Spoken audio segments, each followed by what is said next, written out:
Bonjour à tous. En cette période de confinement, nous avons un petit virus aux yeux bridés qui vient perturber le flot charmant de nos vies bien établies. Ça nous permet au moins de nous former et de suivre des conférences auxquelles on aurait la flemme autrement d'assister. Donc, aujourd'hui, nous allons parler des mini-vis, de leur utilité, de la révolution technologique que ça a pu, de ce que ça a apporté au niveau de l'orthodontie moderne, ce qui est un instrument indispensable, et notamment dans les cas un peu plus compliqués. Donc, qui suis-je? Je suis le docteur Arzel, je suis orthodontiste spécialiste et je travaille en cabinet libéral avec mes trois confrères, le docteur Baudifier, le docteur, et nous formons une équipe de choc.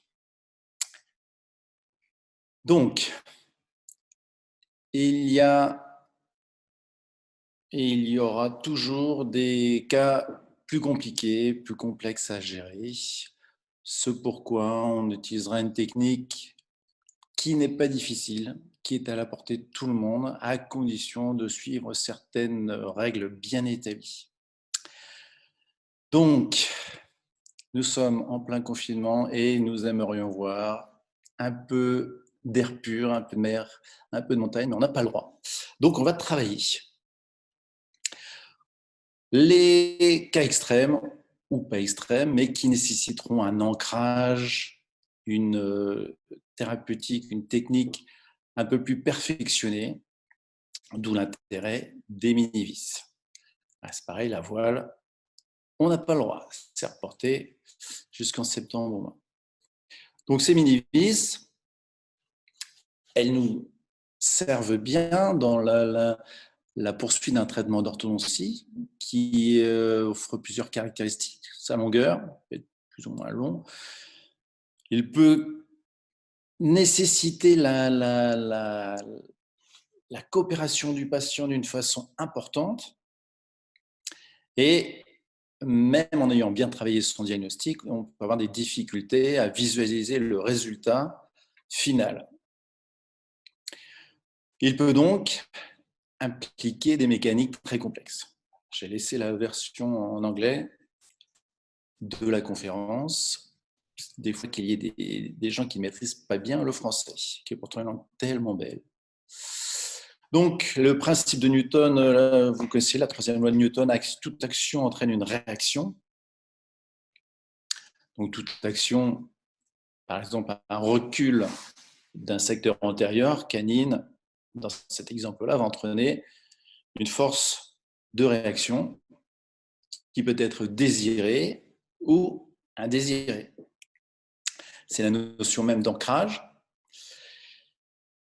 qui devient indispensable dans les cas d'extraction et encore plus dans les cas d'extraction ou dans les cas où on a un faible parodonte, notamment chez l'adulte. Donc, sachant cela, on avait à notre disposition, on a toujours à notre disposition des ancrages intraoraux ou des ancrages extraoraux. Vous les connaissez tous, les ancrages intraoraux, que ce soit des bumpers, des arcs transpalatins, des arcs linguaux, etc., etc. Ça rajoute du matériel en bouche et c'est plus ou moins confortable. Les ancrages extraoraux, force extraorale, masque de l'air. Bon, j'avoue que je n'utilise plus depuis longtemps les forces extraorales, mais c'était des outils d'ancrage s'ils étaient bien portés et s'ils répondaient à une coopération importante du patient, permettaient d'avoir un ancrage assez important. Donc, si on veut vraiment un ancrage performant, particulièrement dans les cas cliniques difficiles, on se retrouve face à un problème. Houston, c'est à vous. Tout problème, il n'y a pas de problème, il n'y a que des solutions. Donc, ça fait quelque temps déjà que les mini-vis sont apparus, début des années 2000. Ça fait assez longtemps, moi, que je les utilise.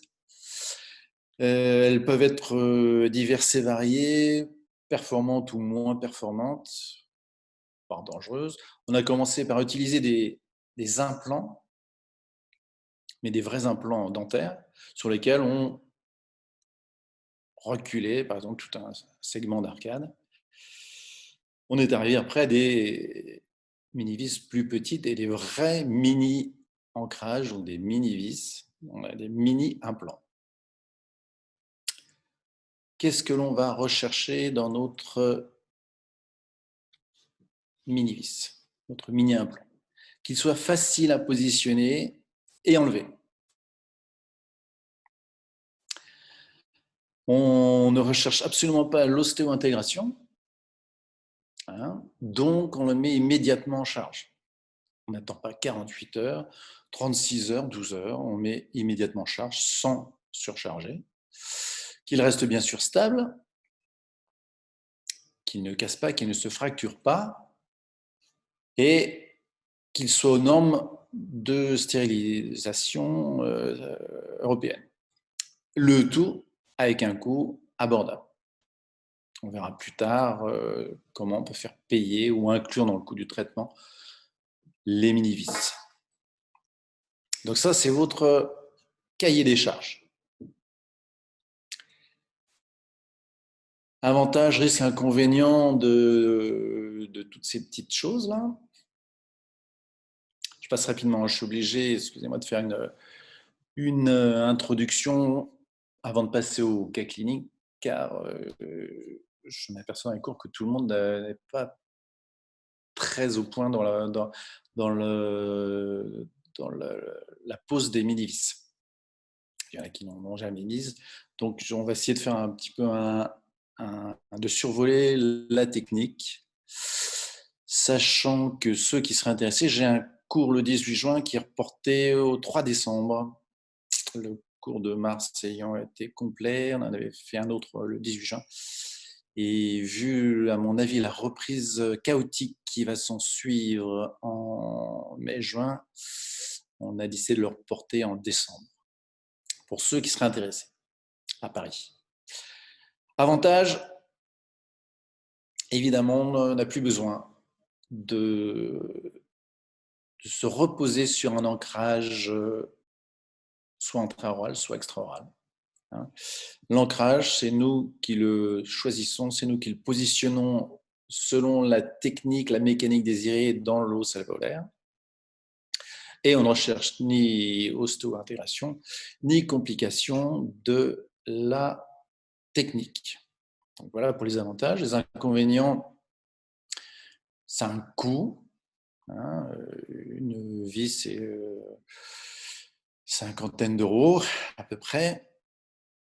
Soit on l'incorpore dans le coût du traitement, soit en décidant donc, que ça fait partie des outils du traitement, même chose qu'un arc à mémoire de forme thermonucléaire ou je ne sais pas trop quoi, soit on prend un supplément.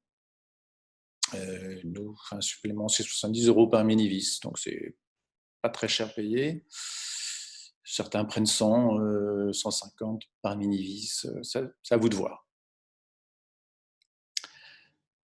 Il peut devenir, dans 20% des cas, mobile et dans la plus grosse complication, se fracturer. On verra comment l'éviter. La mobilité, souvent, est due soit à une surcharge de la force mise en place, soit souvent à un mauvais brossage qui fait que l'inflammation se déplaçant le long du mini-implant, on a une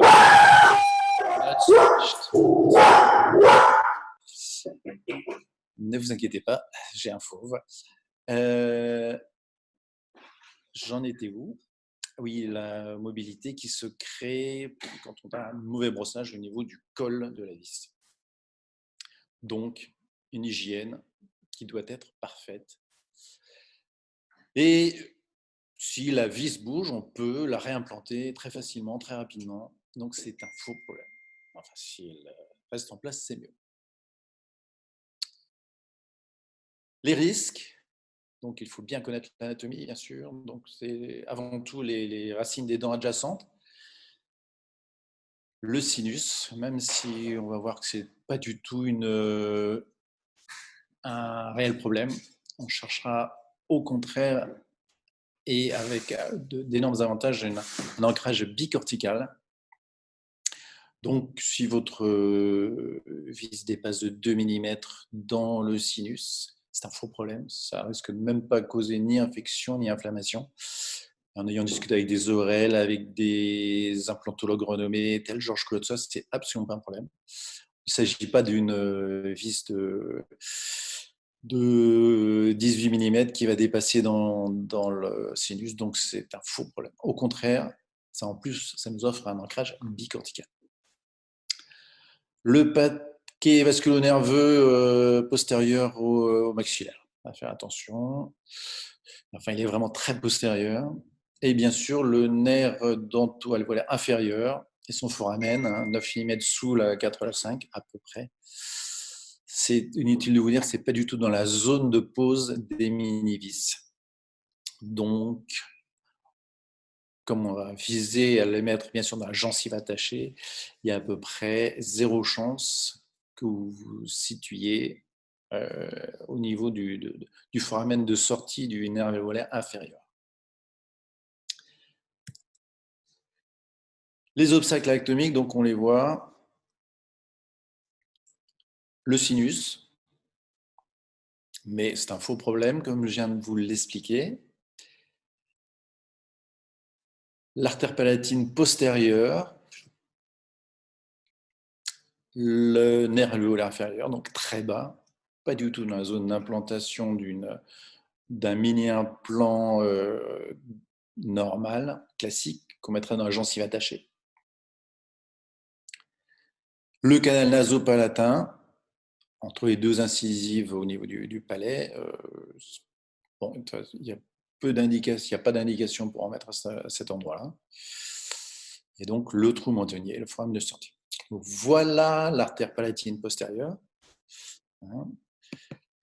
Pardon. On peut voir qu'elle est très postérieure, au niveau assez haute au niveau de la 7 maxillaire. C'est pas normalement, l'os n'est pas de bonne qualité à cet endroit-là, donc c'est pas vraiment à cet endroit-là qu'on va essayer de poser une mini-vis au palais, plutôt légèrement plus antérieur, voire carrément entre 5 et 6 palatins, le site de choix pour poser votre première vis, là où il y a le plus d'os et le plus d'espace entre les racines. Toutefois, on peut toucher une petite artériole, une petite branche. La compression par la mini-vis seule permettra d'arrêter le saignement. Donc, c'est pas un grand danger. Les mini-implants sont très simples, à quelques conditions. Bien connaître l'anatomie radiculaire, ça va faire une anesthésie très légère et commencer d'abord par une zone de risque moindre. On prend des vis autoforantes, auto-taraudantes, bien sûr. Elles le sont toutes normalement maintenant. Quand j'ai commencé à en mettre, il fallait faire un avant-trou, etc. Ça n'est plus le cas maintenant. Il faut absolument, si vous prenez une mini-vis, qu'elle soit autoforante, auto-taraudante. Et on essaiera, pour éviter les fractures, d'éviter de prendre un diamètre inférieur à 1,5 mm. Au besoin, si on a peur de ne pas avoir assez d'espace entre les racines, on prépare son espace interradiculaire par un petit ressort au niveau du multibac. On élargit un petit peu, notamment au niveau des prémolaires, l'espace nécessaire. Et une fois posé, on ne surcharge pas l'implant. Donc l'anatomie radiculaire, vous voyez là sur un scanner, 2 mini-implants posés entre les racines, en vestibulaire, entre 5 et 6. On voit qu'il y a de l'espace. On voit qu'on crée une certaine angulation. Elles ne sont pas à 90 degrés. Ce qui fait que souvent, on peut reculer nos prémolaires sans que ça touche même la pointe de la mini-vis. Donc, il faut bien connaître l'anatomie maxillaire et mandibulaire.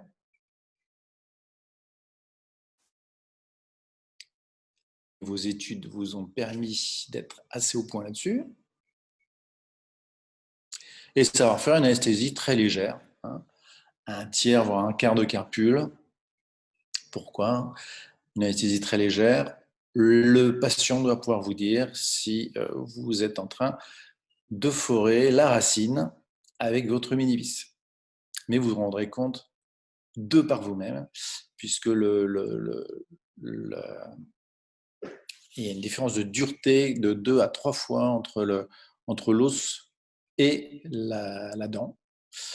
Donc, vous rencontrerez une résistance très importante et surtout le patient se sera chargé de vous compter fleurettes. Ça fait très mal si vous commencez à fourrer dans la racine, bien sûr. Donc, une anesthésie très légère pour que le patient puisse vous renseigner. Si vous n'êtes pas dans le bon axe, vous ressortez, vous repositionnez, vous réangulez et c'est très simple. Donc l'anesthésie, c'est vraiment une anesthésie très simple. On ne vous demande pas de faire une tronculaire, surtout pas. Le choix de la longueur de la vis et du site. Donc le choix de la vis,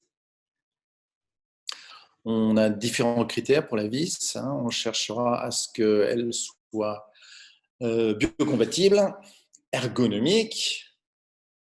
Donc il y a plusieurs références, plusieurs formes de tête. Donc l'adaptabilité au système se fera surtout au système mécanique, multimac ou pas que vous avez en place, se fera par rapport à l'effet recherché, notamment si on doit choisir une tête braquette, si on veut incorporer un sectionnel. Donc la biocompatibilité, on cherchera des qualités intéressantes au niveau orthodontique et qui font qu'on puisse l'enlever facilement aussi. Donc c'est un compromis en général titanium pur et acier chirurgical qui permettent une bonne miniaturisation. Donc auto-forante, auto-taraudante et normalement aussi auto-prehensile, c'est-à-dire qu'on peut les prendre avec notre petite tête et il y a une certaine aimantation normalement qui fait qu'elle ne tombe pas dans la bouche. Donc, elles sont des formes toutes coniques, avec une variation au niveau du col différent, mais c'est surtout le choix de la longueur du diamètre qui va dépendre du site où on va l'implanter. Donc, ce site présentant un os cortical et une densité différente selon les endroits, on va le voir tout de suite. Personnellement, j'essaie de ne pas poser des diamètres en dessous de 1,4 mm. Et ça va de 1,4 jusqu'à 2. Et mes longueurs sont de 6 à 12 mm pour les mini-implants. Donc là, c'est la tête qui va dicter le type d'ancrage que l'on va choisir. C'est une tête en forme de braquette nous permet d'avoir un contrôle en 3 dimensions. Donc le choix du site, je vous donne un petit peu d'air. Et j'en profite pour boire un peu d'eau.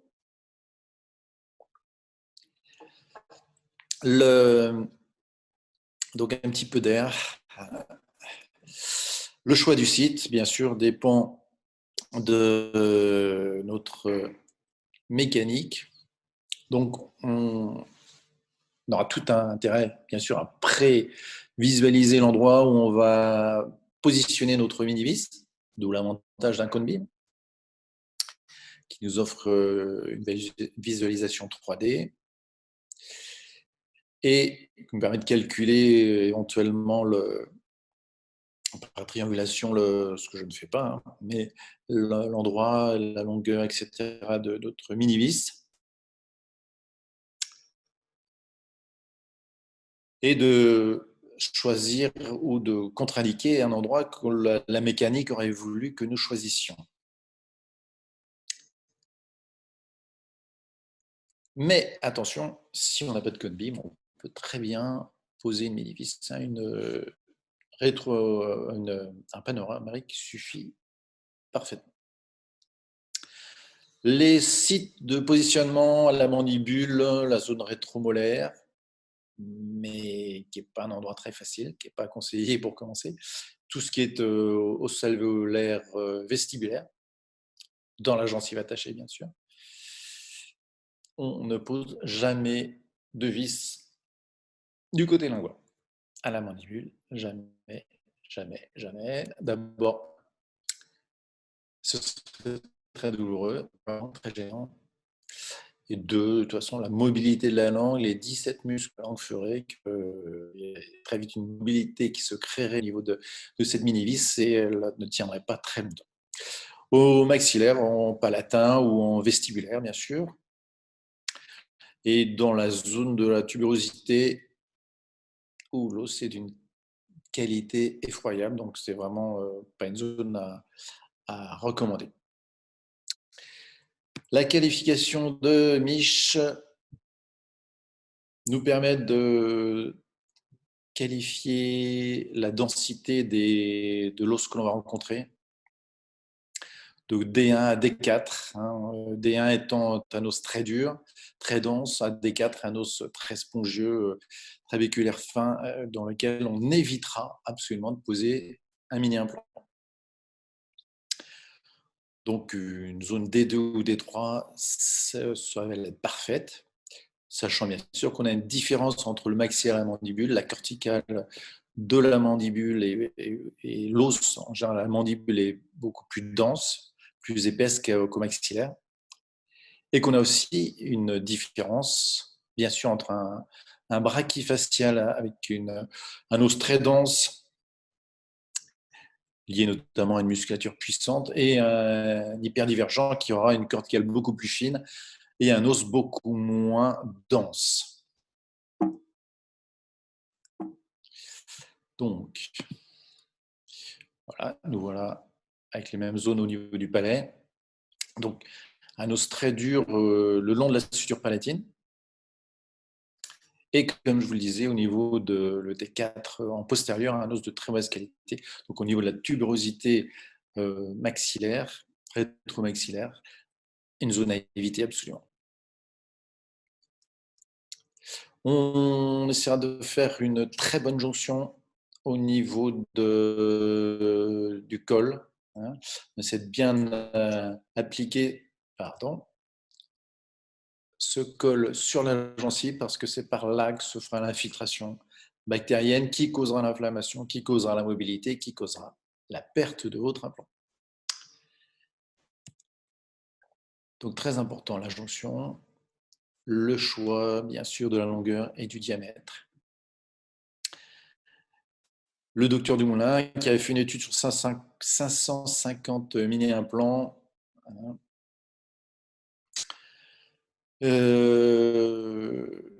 et avait trouvé que la majorité de ces implants étaient des vis d'au moins 1,6 mm de diamètre, avec des longueurs différentes, plus ou moins différentes, mais au moins 1,6 mm. Et 5% seulement avec des diamètres de 2 et des longueurs de 10 à 12. Ce sont vraiment ça pour des cas très postérieurs. Il s'était basé là-dessus sur les études de Bert Melsen, sur le rapport entre le diamètre des mini-vis et le risque de fracture. Donc on a 3 fois plus de chances de fracture entre une vis de 1,2 mm et une vis de 1,6 mm. Donc, c'est pour ça que j'essaie de ne pas descendre en dessous de 1,4, 1,5, voire 1,6. 1,2, on a de grandes chances que le col se fracture à l'insertion ou plus souvent à la dépose. Donc, rapidement, les causes d'échec peuvent être liées au patient, à l'implant ou au praticien. Le patient, s'il est fumeur, ça ne favorise pas la pérennité de l'implant. Si on a un os de mauvaise qualité ou une épaisseur exagérée de la muqueuse, voilà, c'est surtout au niveau du palais. Bien sûr, un parodonte de mauvaise qualité, problème parodontal risquera de causer la perte de votre implant, mais ça, vous l'avez détecté vous avant. Et bien sûr, s'il y a une mauvaise hygiène, cause numéro 1 de la perte des implants. Et s'il est sous traitement, notamment les antiepileptiques, etc., etc. Ce qui est de votre faute, hein, si vous ne connaissez pas la technique d'implantation, elle est très simple. Il y a plein de cours, il y a pas que moi qui donne des cours là-dessus. C'est vraiment une technique très simple qui ne demande pas beaucoup de temps. Il faut juste connaître, comme je vous l'ai dit, l'anatomie, savoir faire une petite anesthésie, etc. Donc, c'est pas compliqué, mais il y a des choses à ne pas faire. Bien sûr, on utiliserait une mini-vis autoforante, auto-taraudante. On va choisir la bonne angle d'insertion de l'implant. On va peut-être pas le mettre forcément à 90 degrés, puis reculer dessus notre prémolaire dont la racine va bientôt rencontrer amoureusement le cône de la vis et provoquer la perte de la mini-vis ou éventuellement une petite résorption au niveau de l'angulation. En tout cas, ça va stopper le recul de votre prémolaire. On fait attention à ne pas avoir de problème de chauffe au niveau des tissus au moment de l'insertion de la mini-vis. Et de bonne technique fait qu'on ne va pas non plus varier l'angle d'une telle façon qu'on va faire un trou qui va plutôt ressembler à un cratère et qui fait bien sûr votre vis ne va pas avoir de quoi tenir. Mais surtout, le plus gros danger, c'est de taper dans une racine ou éventuellement dans un nerf. Mais enfin, je vous ai montré tout à l'heure rapidement que les passages nerveux sont assez lointains. L'implant, si on a choisi un implant trop court avec un diamètre trop réduit, on risque une fracture. Et si on n'a pas au moins 5 mm dans l'os, il ne va pas tenir. Donc, il faut peut-être des fois prendre un implant un poil plus long, avec légèrement plus de diamètre pour être sûr qu'il ne se fracture pas et qu'il ait un bon ancrage dans l'os. Mouvement de torque, donc bien sûr, si on a maltraité lors de la pose notre implant, il risque de se fracturer. On ne le met bien sûr que dans la gencive kératinisée, dans la gencive attachée, ou alors il faut savoir faire, mais c'est plus compliqué, d'ouvrir un petit volet chirurgical et le mettre en dessous. Donc ça, c'est pas la même chose. On évite de surcharger, même si je le rappelle, on le met tout de suite en charge immédiatement. Et on vérifie qu'on ait suffisamment d'épaisseur d'os de chaque côté de l'implant, hein, de 0,5 à 0,75 mm d'os de chaque côté de l'implant, entre l'implant et la racine adjacente, avec au besoin la pose d'un ressort pour augmenter l'espace interaviculaire si on n'est pas sûr d'y arriver. Si on fait un petit trou dans la racine, c'est pas forcément hyper grave, hein. Des études ont montré qu'après 12 semaines, donc 3 mois, on avait une réparation quasi complète de la racine. Si vous avez été un peu trop fort et que vous avez complètement percé la racine, on est bien sûr là dans le cas d'une extraction. Gencive libre attachée, bien sûr, gencive attachée. On augmente le taux d'échec si la vis est placée dans la gencive libre. Donc on n'hésite pas à anguler. Hein, on met quasiment jamais une mini-vis à 90 degrés par rapport à la corticale. On part à 90 degrés, mais après on angule. Et je montre aussi dans mon cours, mais là on n'aura pas le temps, qu'on essaie de varier. On essaie de varier notre angulation en fonction du type facial, si on connaît affaire à un brachyfacial ou un hyperdivergent. Donc toujours dans la gencive attachée, ou alors c'est plus la même chirurgie. On n'hésitera pas éventuellement à augmenter donc la longueur de la vis si besoin.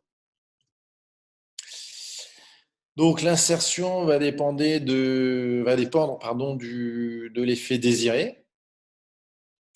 Donc je passe rapidement sur l'acte technique en lui-même. Hein. Simplement, sachez que c'est un acte très simple que tout orthodontiste devrait savoir faire.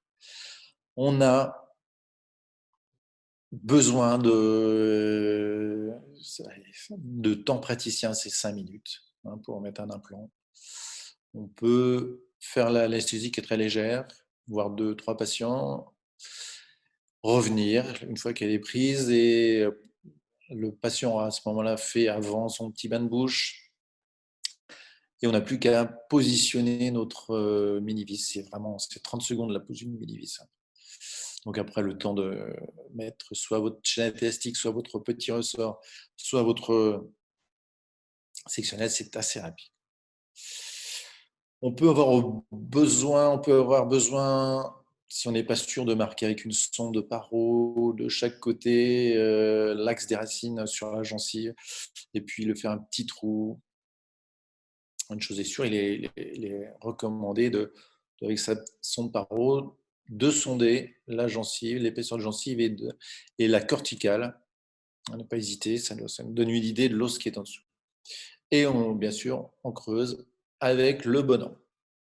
Donc voilà comment ça se présente.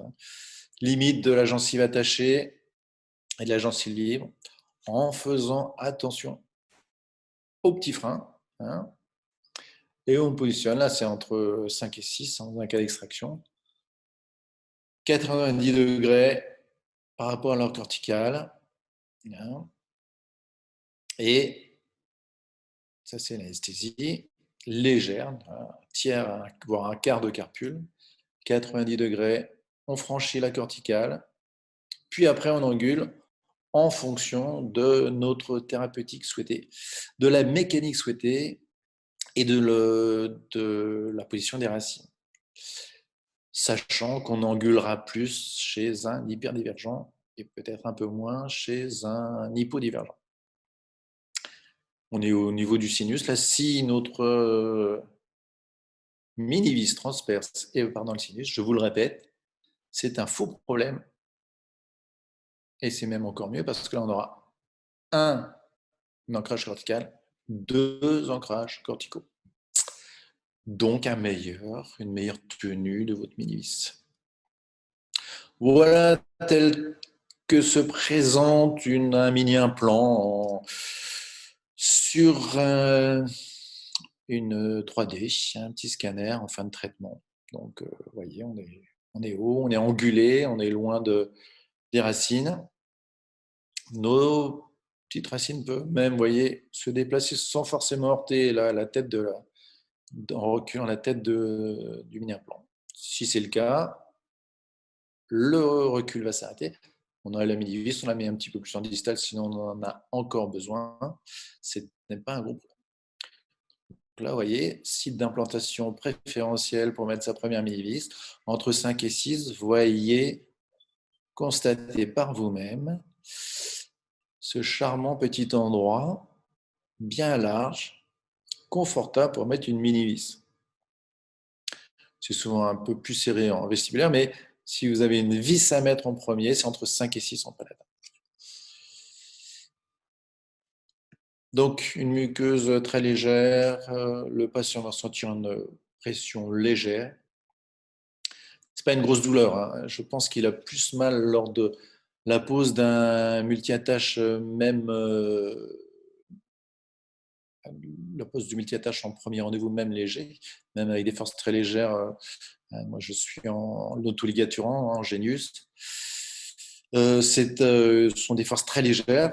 Et bien pourtant, en commençant avec un 0,14 mémoire de forme, il aura légèrement plus mal que à la pose de l'implant. Ce qu'il va ressentir à la pose de l'implant, c'est une pression. Hein, c'est comme si vous mettez un séparateur entre 2 molaires ou si vous coincez un bout de viande de porc entre la 6 et la 7 supérieure. Ça fait mal, ça crée une surpression, mais ce n'est pas douloureux. Donc c'est vraiment quelque chose de tout à fait supportable. C'est plus la pression qui va le déranger et qui va peut-être le déranger pendant 24 heures. Donc, ne pas s'affouler là-dessus. On vérifie qu'il n'y ait pas de saignement ou d'œdème. Éventuellement, on compresse, mais il n'y a pas de comprimé, il n'y a pas de... Donc, ça dure en tout 15 à 30 minutes maximum. Donc, on revient un peu sur les causes d'échec. Hein. Si on a surpréparé, si on a une élévation de température au niveau du site osseux, si on a une pulsion linguale, on conseille aux patients d'éviter de titiller avec sa langue la tête de l'implant. Et bien sûr, c'est cette pulsion linguale qui contre-indique tout positionnement d'une mini-attache en linguale au niveau de la mandibule. On évitera la tuberosité maxillaire, je vous l'ai expliqué tout à l'heure, parce que l'os est de très mauvaise qualité. Et bien sûr, on évitera les racines adjacentes. Il faut essayer d'avoir 5 mm minimum de votre longueur d'implant qui ont un ancrage osseux, si possible. Hein, donc, ce qui fait que si on a décidé de poser un implant palatin, on rencontre parfois des épaisseurs de muqueuse qui sont très importantes. Il faut la prendre en compte. Et à ce moment-là, éventuellement, choisir un col très important aussi. Et attention aux alvéoles d'extraction récentes, hein, de moins de 3 mois. On a un os qui n'est pas encore cicatrisé, qui n'est pas encore de bonne qualité. On évitera de mettre un mini-implant à cet endroit. Donc les taux d'échec ne sont pas forcément très importants, mais ils sont, d'après Berns, de 100% en lingual. On ne met jamais de mini-vis à la mandibule du côté de la langue. Donc, comme je vous disais, suite à chirurgie, un niveau de douleur de niveau 1. Hein, c'est une petite compression, c'est ça que ressent le patient, une petite compression.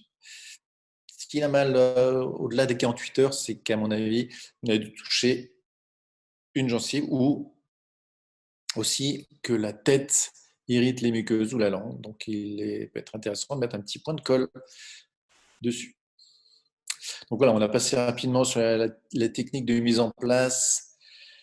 Je la développe de façon plus détaillée dans le cours, mais le cours dure une journée entière, donc on ne peut pas en 1 heure et demie faire tout ça. Une fois votre ancrage posé, nous arrive la question de comment utiliser cet ancrage. Et notamment, vais-je l'utiliser en ancrage direct ou en ancrage indirect? Donc l'ancrage direct, on va mettre directement la force sur l'implant.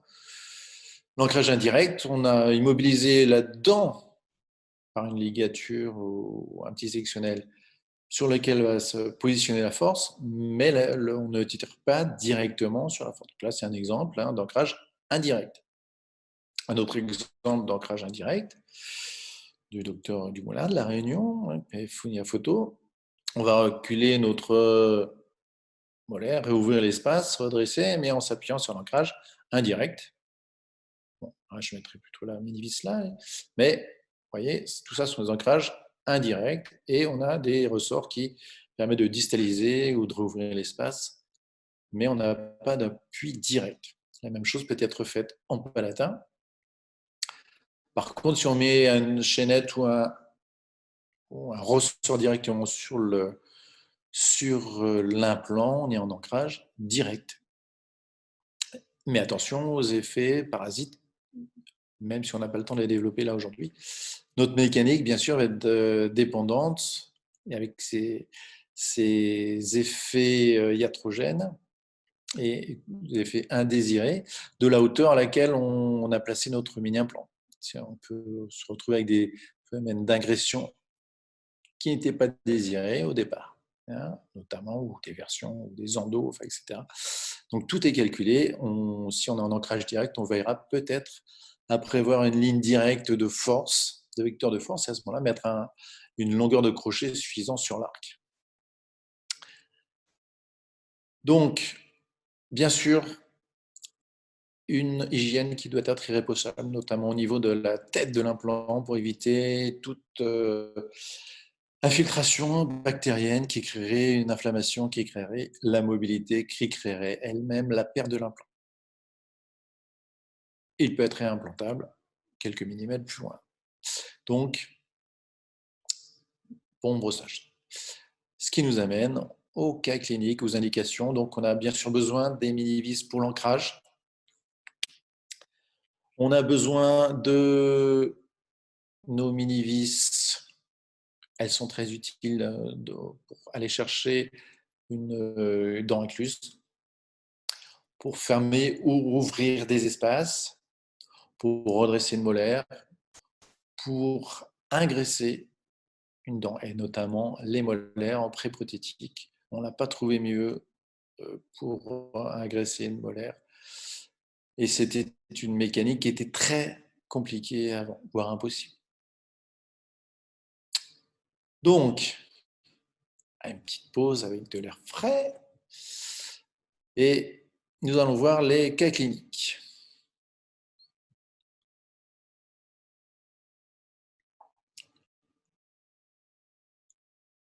Nous avons donc toute une variété de cas cliniques qui demandent, qui exigent, si on veut être rapide et efficace, que l'on pose un mini-implant. Par exemple, je déplace ma petite tête. Oh non, tiens, je vais la mettre là-haut. On peut avoir en pré-chirurgical, ça c'est un patient qui, par exemple, qui refuse qui a besoin de chirurgie mais qui n'a pas envie de mettre un appareil. L'occlusion est à peu près correcte pour le chirurgien. On peut mettre des mini-vis pour le chirurgien pour qu'il n'ait plus qu'à mettre les élastiques après, si bien sûr notre occlusion s'emboîte correctement. Donc, voici un post chirurgical. Bon, c'est une solution de bricolage, mais c'est possible. Un cas de mon associé, le docteur Baudifier, sur un cas adulte. L'adulte n'est pas toujours motivé pour avoir dès le départ des attaches devant. Et dans un cas comme celui-là, où on veut réouvrir l'espace pour cette prémolaire qui est palatine et corriger par la suite le reste, il est intéressant de placer des mini-implants qui vont permettre de corriger ce problème latéral avant de positionner nos attaches, nos braquettes antérieures. Donc, le docteur Modifié a mis 2 mini-implants postérieurs pour réouvrir l'espace, reculer les molaires, corriger la rotation, puis après a posé un sectionnel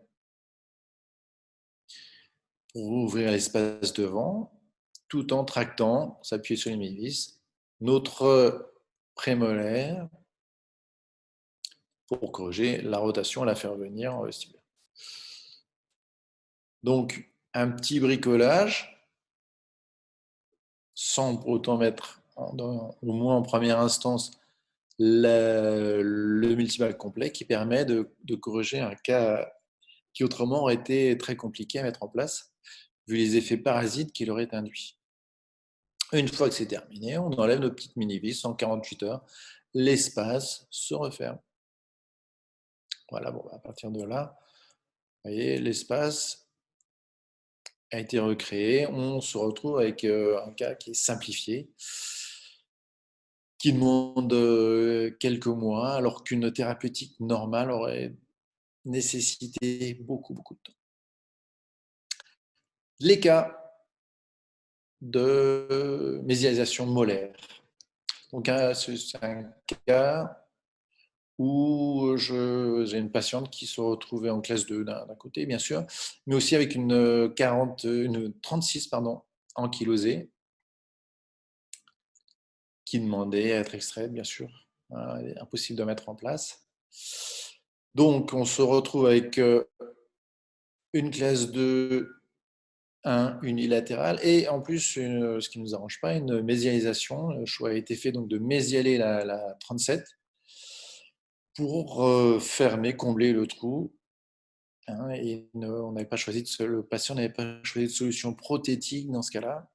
Donc la mésialisation d'une 7 du bas nécessite pour éviter le déplacement des milieux, l'effondrement du plan occlusal, la lingualisation des incisives antérieures, inférieures, absolument de mettre en place une mini-vis.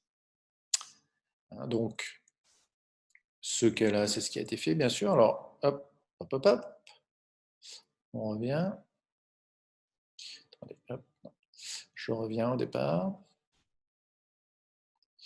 Donc, classe de 1, subdivision du côté gauche. Donc, il a été décidé de reculer le haut, bien sûr. Donc, une mini-vis a été posée en haut. Et en bas, on cherche à mésialer notre molaire. Donc, on a mis une mini-vis en ancrage direct d'abord pour mésialer la première molaire. Et ensuite, un ancrage, on verra plus tard comment on le fait, indirect sur un sectionnel collé sur la prémolaire pour éviter l'ingression et l'aversion de notre molaire. Parce que si on continue à tirer comme ça, bien sûr, on se retrouve avec des mouvements parasites au niveau de la molaire et qui en plus risquent de nous perturber notre plan occlusal. Donc voilà le cas en cours. Le volant en fin de traitement. Donc 2 mini-vis en haut, recul classe de subdivision, ça marche très très très bien. Et là, un ancrage indirect et une mésialisation de la 7. Et la 8, on le voit, pousse et se met en place. Voilà, donc ça, sans mini-implant, c'est très très casse-gueule. Traitement assez rapide, qui avait dû être fait en 2 ans, je crois. Donc voilà pour les mésialisations molaires. Donc je ne m'attarde pas, mais je vous rappelle, on essaiera dans les mésialisations molaires de préférer un ancrage indirect avec un petit sectionnel collé, donc une tête braquette dans ces cas-là, sur la prémolaire et tirer avec un crochet sur la molaire assez bas si possible, tirer sur la prémolaire, de la prémolaire à la molaire, sans passer par la traction directe sur l'implant. Très intéressant dans les cas de canine incluse, notamment, mais ça peut être une prémolaire incluse ou une autre dent. La pose d'une mini-vis avec éventuellement un sectionnel TMA 19-25 de cette forme-là.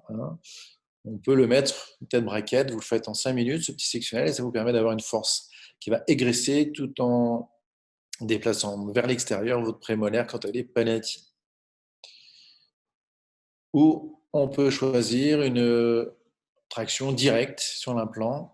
Donc là, j'ai une très belle vidéo du docteur Châtaignier qui m'a permis de la mettre en place. Une vidéo qui a demandé quand même une vingtaine d'heures de boulot et qui explique bien l'intérêt d'une mise en place dans le cas d'une désinclusion d'une canine palatine. On voit ici qu'on a donc une couronne de la 23 très proche de la racine des incisives avec parfois déjà une risalis qui a commencé. Il faut donc dégager, distaller cette canine avant de la mettre en place par le multi-attache. Intérêt donc très important de mettre en place une mini-vis qui va nous permettre donc de dégager de la racine des dents adjacentes la canine incluse avant de la faire ressortir. Donc, on fait un dégagement, on colle une petite attache, bien sûr, on met une traction directe, soit une petite chaînette, soit une ligature plus chaînette, comme on voit là. Et dans un deuxième temps, on colle hein, en lingual ou en vestibulaire. Et à ce moment-là, une fois qu'elle est dégagée, on peut extraire la canine de lait et pratiquer sur cette canine une mise en place là où elle aurait dû venir dès le départ. Donc là, hein, c'est un mouvement sans mini-implant qui induirait de gros risques au niveau des racines des incisives. Donc après, c'est facile. Hein, on a enlevé notre petit incisive. On met un cache, bien sûr, pour un petit cache. Je vous le remontre. Un petit cache collé voilà, au niveau de la prémolaire qu'on me le au fur et à mesure que la canine se met en place. Donc une révélation est faite, vous voyez le petit cache hein, collé en résine, et on met en place facilement après notre canine le mini-implant ayant permis de décoller la canine incluse de l'incisive.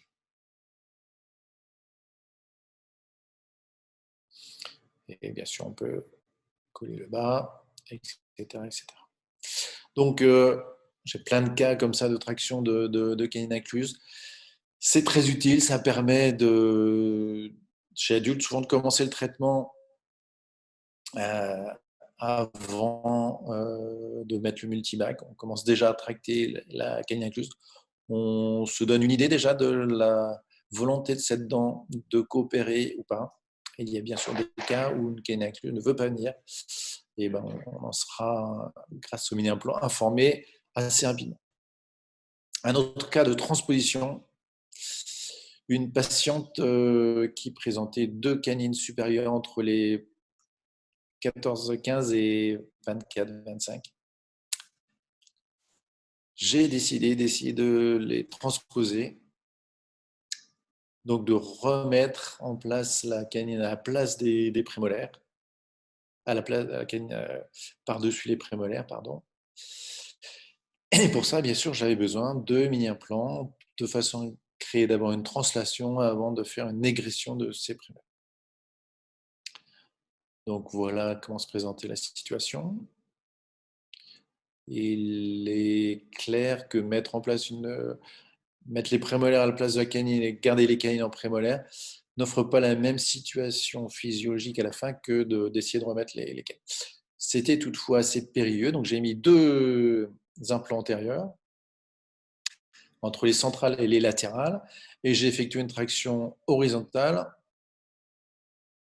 avant de les égraisser, sans prendre dans un premier temps, bien sûr, les 14 et 24 en charge sur le multibag, de façon à ce que les racines ne se frottent pas l'une contre l'autre, amoureusement. Donc, ça a bien marché. Une fois que le saut est passé, on peut se permettre soit d'enlever les mini-vis, soit de les garder pour continuer à égresser grâce à la chaîne élastique. Et après, bien sûr, c'est le multi-attache. Hein. Donc là, en auto-ligaturant 22-28, avec des arcs à mémoire de forme léger qui prennent en charge les canines et finissent de les mettre en place, que genre la rotation, le torque si possible, et avec éventuellement prévoir une greffe gingivale post-chirurgicale. Vu qu'on n'est pas toujours à déplacer nos canines dans des zones de gencives attachées. Un cas intéressant, si on choisit des bielles, hein, un forceps, etc., le danger, bien sûr, est sur bielle fixe, bien sûr, de vestibuler tout le bloc incisif inférieur avec grosse bascule du plan d'occlusion et perte du leeway nécessaire pour avancer votre mandibule. Donc, si on veut éviter ça, il est intéressant de positionner un ancrage indirect sur notre herbst fixe, hein, en postant entre une mini-implant entre notre 4 et 5 et une ligature ancrage indirect qui évitera de vestibulo-verser. Classe 2, 1 sans extraction. Donc voilà, avec des gros DDM. Grosse supraocclusion, classe 2 complète, droite et gauche. Brossage moyen. Plutôt un beau potentiel de croissance avec on est en CS3 là au niveau de notre stade de croissance. On a en plus, comme si ça ne suffisait pas, une prémolaire qui est incluse, une 15 à aller chercher. Donc j'ai choisi de, en plus d'une mécanique d'élastique précoce, léger, de mettre en place pour reculer, recréer de la place sur l'arcade, d'installer tout en bloc, en masse, mon arcade maxillaire.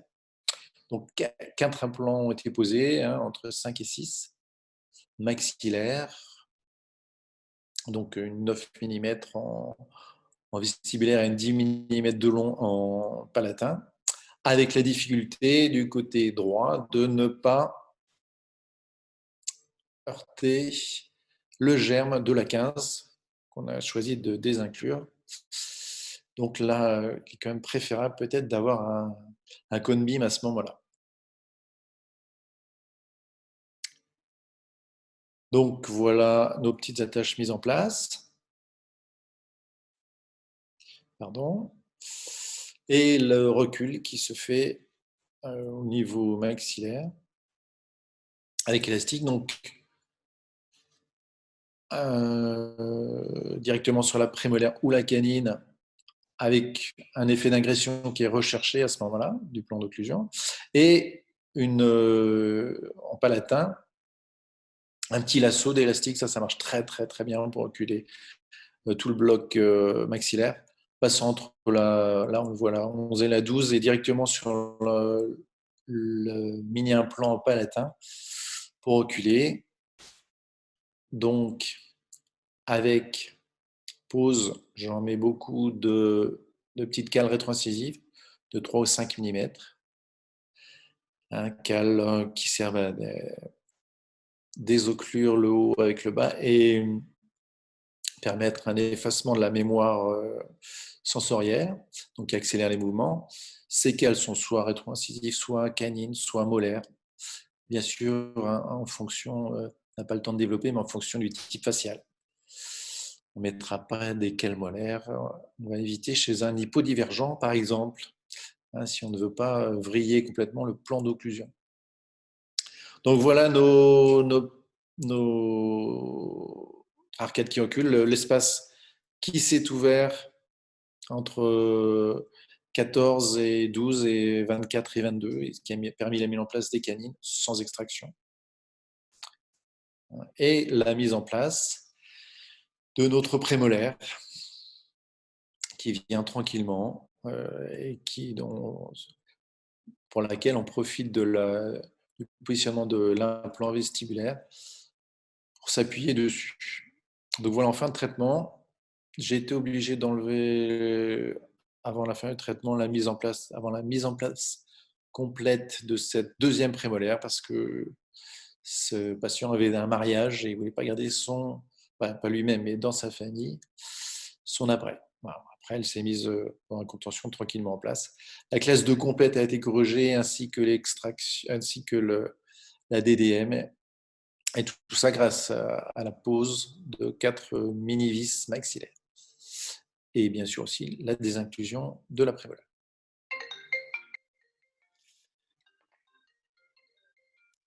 Test 2 unilatéral, oui. Oui. Oui, excusez-moi, là, je vous rappellerai plus tard.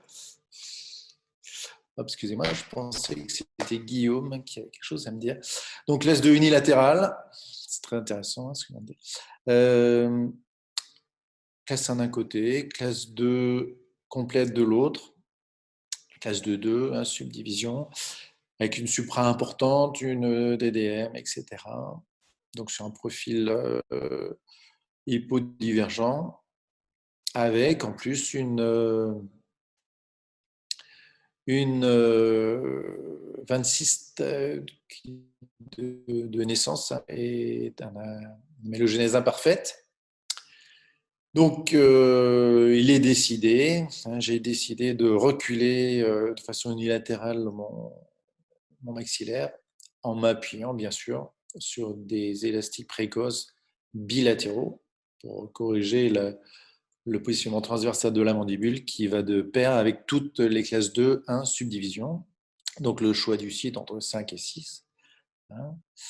Et donc, 2 implants maxillaires en vestibulaire et palatin entre 5 et 6, et pour un recul unilatéral. 2 petites cales rétroincisives vu la supra et la typologie hypodivergente. Il y en a une qui est partie, là, ça arrive, c'est pas grave tant qu'il y a l'autre. Et on recrée de la longueur d'arcade, ce qui permet de mettre les canines en place. On ingresse le haut et on a pu corriger complètement cette classe 2 en 5 mois de traitement. Vous voyez, là, c'est les photos à 5 mois de traitement. Je suis en classe 1 complète au niveau unilatéral. Alors, j'étais en classe 2 complète.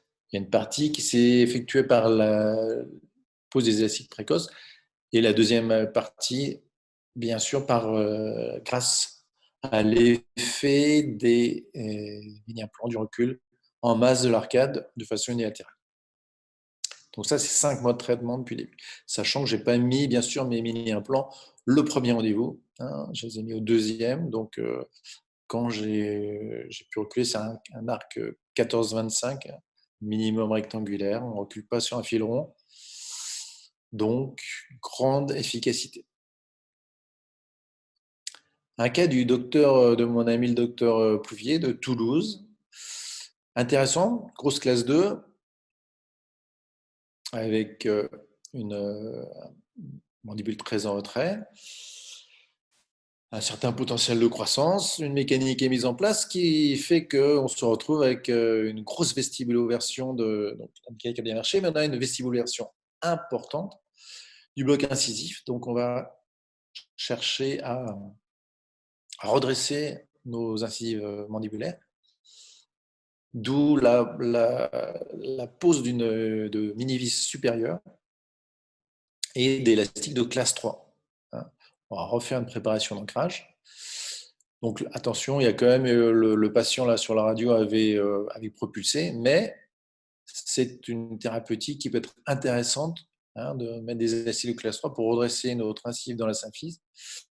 C'est chose qu'a très bien montré le docteur Cazenave la semaine dernière dans sa conférence, avec des mini-vis qui peuvent être soit au maxillaire, entre 5 et 6, et des élastiques de classe 3 directement dessus, et la partie intérieure de l'arcade, pour redresser nos incisives, ou des poses de mini-vis directement à la mandibule, selon l'effet recherché, et notamment le contrôle du plan vertical et du plan d'occlusion, selon la typologie verticale. Donc voilà les petites mini-vis en place. Ancrage indirect en haut pour éviter toute vestibuloversion et élastique de classe 3 pour redresser. Et la mécanique ayant redressé les incisives, on peut débaguer et rattraper les erreurs. Donc, une belle finition. L'adulte, bien sûr. Et notamment les extractions chez l'adulte en lingual. Donc là, une extraction en lingual au maxillaire.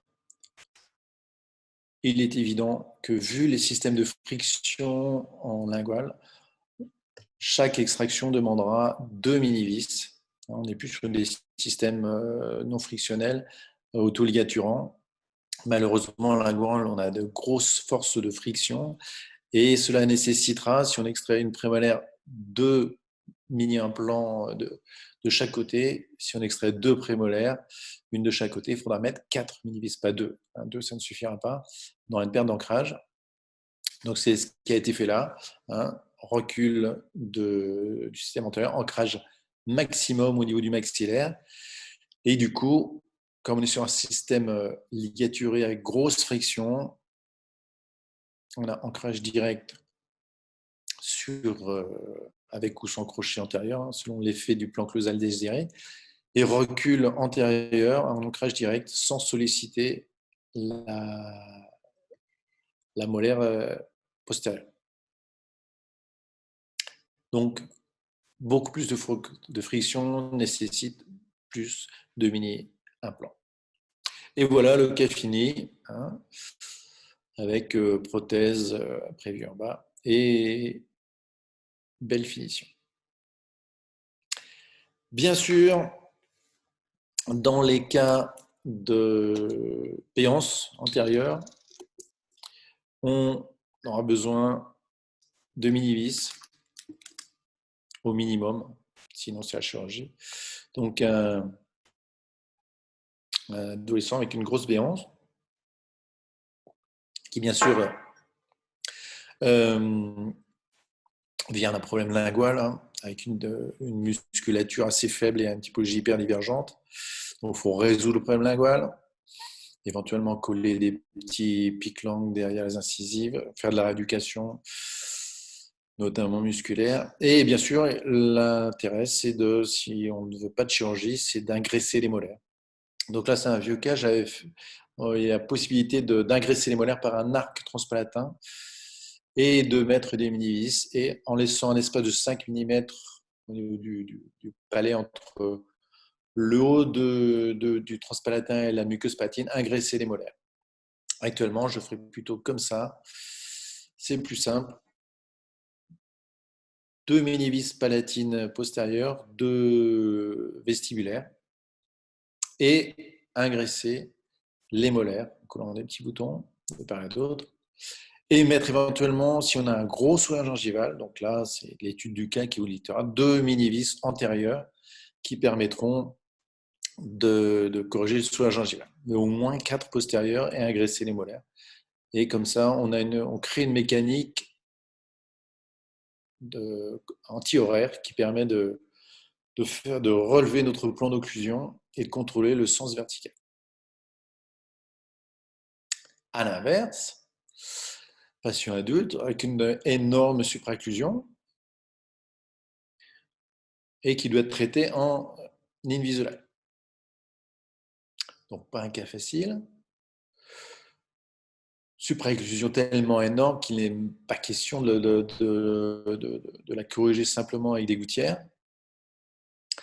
Donc là, il est indispensable de prévoir une étape de mini-implants, de mini-vis, et collant 2 petits boutons en postérieur des incisives sur la face palatine, et elles sont au-dessus là, on les voit, terre cachée par elles, entre 11 et 12 et 21, 22, 2 petites mini-vis de 6 mm de long, engraisser préalablement nos incisives avec les premières étapes de, de gouttière, de façon à faciliter la suite du traitement en gouttière thermoformée. Un traitement assez rapide, qui est indispensable, une étape à prévoir, qui est indispensable si on veut traiter ce cas en gouttière thermoformée. Les agressions de molaires, un petit cas d'agression de molaires, en cas d'absence prolongée depuis un certain temps déjà des premières molaires ou deuxième molaires, on a bien sûr la dent antagoniste qui va s'égresser de façon importante. Et cette égression en multibac classique, si on voulait la corriger, était extrêmement compliquée, voire impossible à faire. Alors que maintenant, par la pose de 2, voire 3, voire 4 mini-vis, on crée un petit hamac de chaînette élastique qui est maintenant très facile, très rapide de réingresser ces molaires, et ainsi de pouvoir recréer un espace suffisant vertical pour le dentiste pour recréer, remettre un implant sur la dent antagoniste et recréer un bon plan d'occlusion. Donc voilà par exemple un système simple, hein, 2 mini-vis en diagonale, une en mésio-palatine et l'autre en disto-vestibulaire, un petit bandeau élastique, une petite chaînette mise en place. On veillera à mettre un petit point de colle sur la chaînette, sinon elle va se retrouver dans l'espace interdentaire. Et ça marche très très bien. Il suffit ensuite de positionner un petit sectionnel pour pas que ça se régresse quand même, le temps que la prothèse soit faite, hein. On peut choisir d'en mettre 4 si on a peur que, hein, si on a une 7 à ingresser, une 6 à ingresser. On croise nos petites chaînettes, ça marche très très très bien. En cas de plan occlusal qui est complètement vrillé, et ça arrive, hein, on met des élastiques, ils sont plus ou moins portés, on se retrouve avec un plan d'occlusion complètement vrillé. Le port d'élastique doit être réévalué et surtout le seul moyen de remettre d'aplomb notre ligne du sourire va être de positionner une mini-vis et en s'appuyant directement sur le fil, voilà, avec une petite chaînette toute bête, de redresser notre plan occlusal. C'est très rapide, ça marche très bien. Il y a des mécaniques très simples parfois à mettre en place et une mini-vis peut parfois rendre de très grands services. Donc un adulte qui se présente avec une agénésie incisive, un inversé articulé, par contre une classe 1, tendance classe 3 légère, mais une, une, une décision de réouvrir l'espace pour mettre un implant, et bien sûr de remettre l'inversé articulé de la 22 en place, tout en recentrant, bien sûr, en ouvrant recentrer les milieux, tout en ouvrant l'espace. Donc là, tout bêtement, j'ai placé un multi-attache autoligaturant sur la partie supérieure et vu que l'arcade inférieure était impeccable, juste mis un mini-implant du côté inférieur gauche avec port d'élastique pour recentrer, rouvrir l'espace et recentrer nos milieux. Donc, traitement rapide, simple. Et suite à prothèse, hein, une patiente très heureuse du traitement. Donc voilà une façon très simple de penser les mini-implants. Pas forcément réservé pour des cas compliqués. La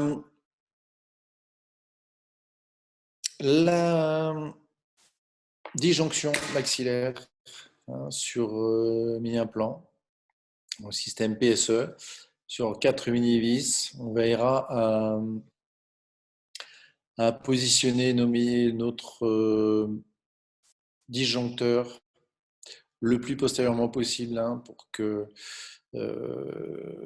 on soit au niveau quasiment du sphénoïde, pour qu'on ait un meilleur ancrage.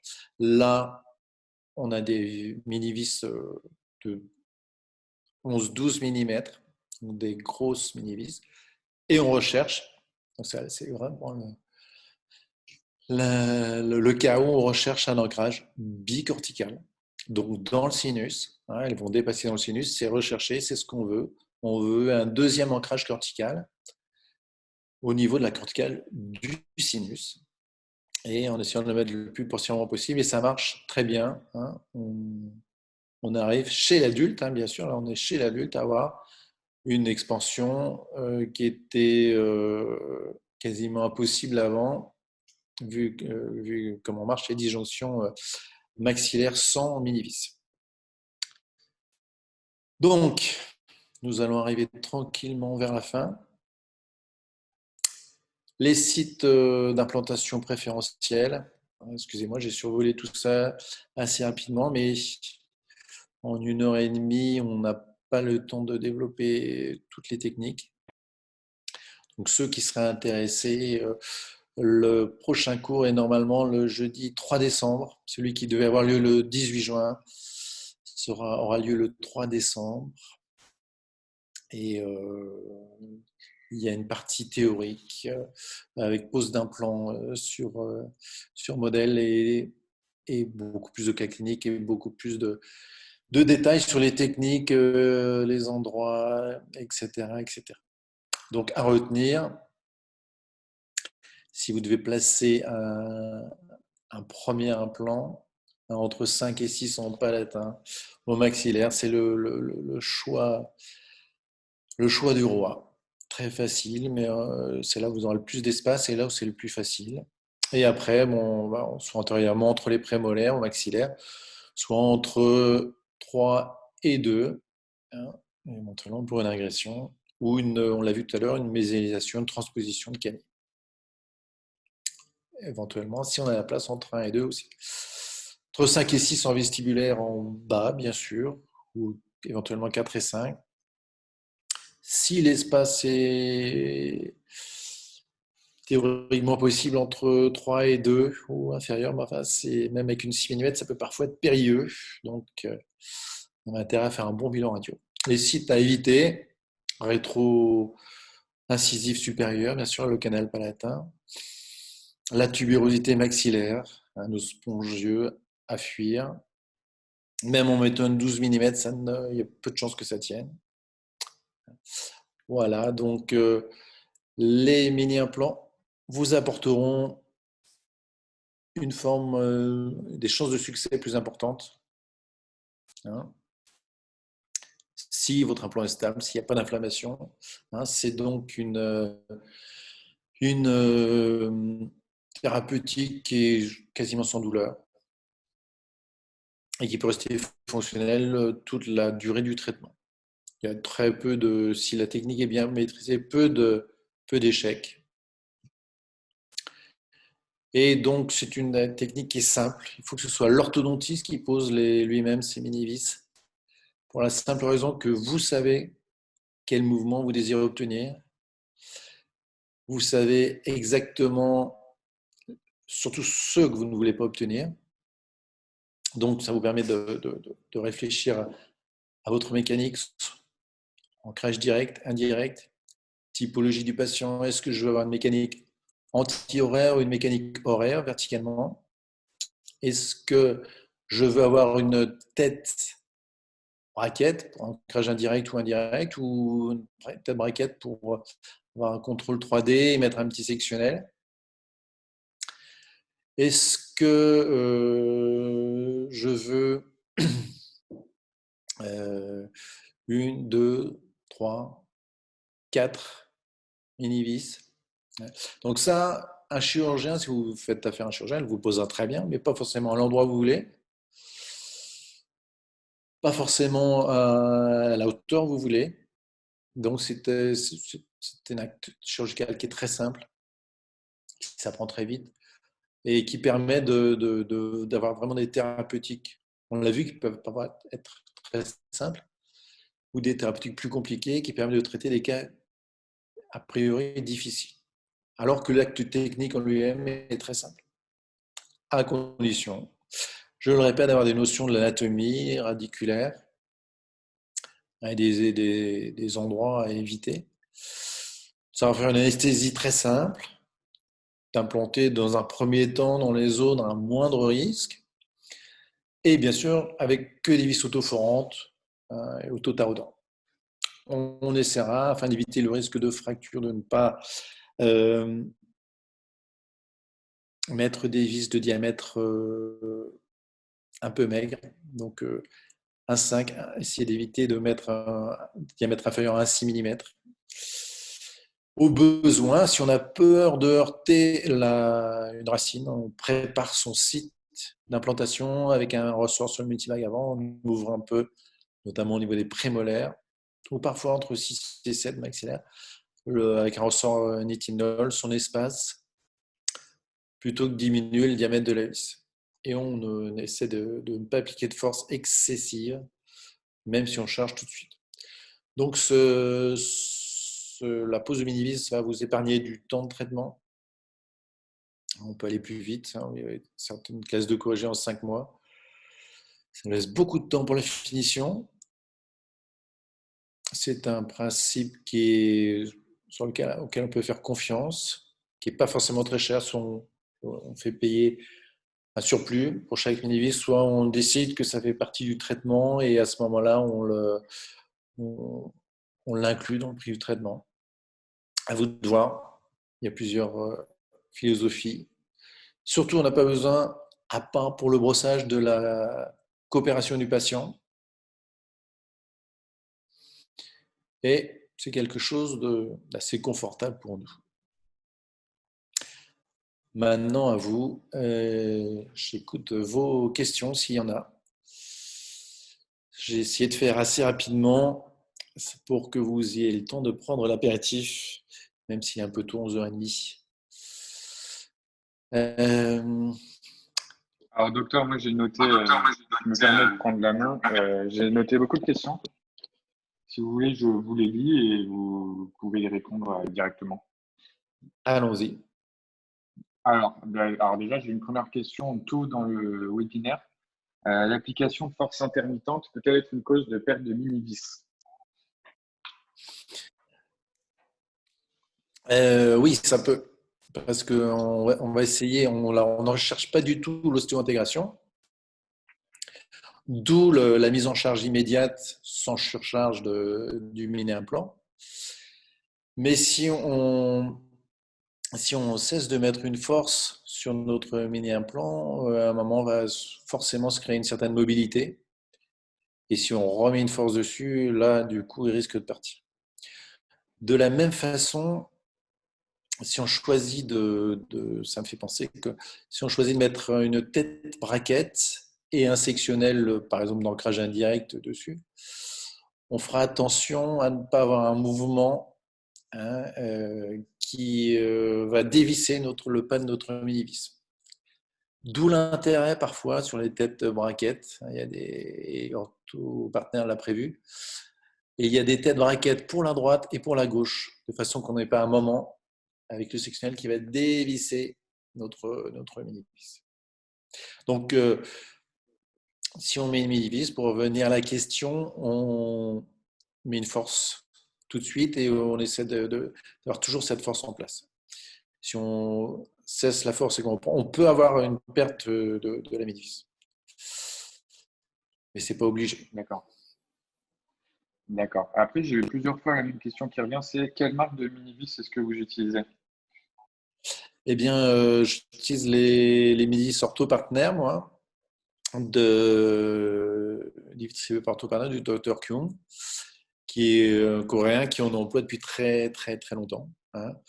Donc, après, il faut choisir. Alors là, au cours, je donne les références dans mon cours. Là, je pourrais éventuellement vous les donner, de celles que j'utilise. Mais têtes braquettes, sur certaines têtes que je n'utilise pas, où j'évite. Hein. Il y a des têtes qui sont parfois trop petites, qui ne tiennent pas bien les chaînettes ou les ressorts. Donc, il faut y penser au préalable. Mais comme je vous dis, j'utilise des mini-vis. J'essaie de ne pas descendre en dessous d'un 5 à un 6 de diamètre. Et elles vont de 6 en longueur à 10, voire 12 mm en postérieur au maximum pour ce qui est de la longueur. Mais j'utilise des vis orthopartenaires de Kyung. D'accord. Et, le potentiel de croissance est-il important? On m'a demandé aussi. Le potentiel de croissance, c'est important dans tout ce qui est correction de classe 2. Mais après, nous, dans la pose du mini-vis, c'est surtout l'ancrage qu'on va rechercher. Donc, on a un ancrage fixe qui peut d'ailleurs réserver de mauvaises surprises parce que je n'ai pas eu le temps de développer, mais les effets parasites vont très vite se faire sentir. On peut vite se retrouver avec une agression, par exemple, latérale des prémolaires et des canines en ayant mal conçu son système de traction. notamment sur un ancrage direct d'une chaînette sur la mini-vis. Et après, on va être obligé de positionner tout un système d'élastique pour refermer la béance latérale parce qu'on n'aura pas pensé au départ à l'effet d'ingression parasite. Et comme on a un point d'ancrage fixe, donc là, ce n'est pas la croissance qui entre en cause, on s'aperçoit très vite, et avec un coefficient renforcé, des effets parasites de notre mécanique. Ils sont surmultipliés par l'effet fixe de l'implant. Mais la croissance va rentrer en cause pour la création de la classe 2. Pas pour, bien sûr, ça va si on fait un recul en masse au maxillaire, le métabolisme osseux va favoriser notre recul et il sera plus facile que chez un adulte. Donc, un patient en croissance aura toujours un avantage sur un patient adulte ou un adolescent en fin de croissance.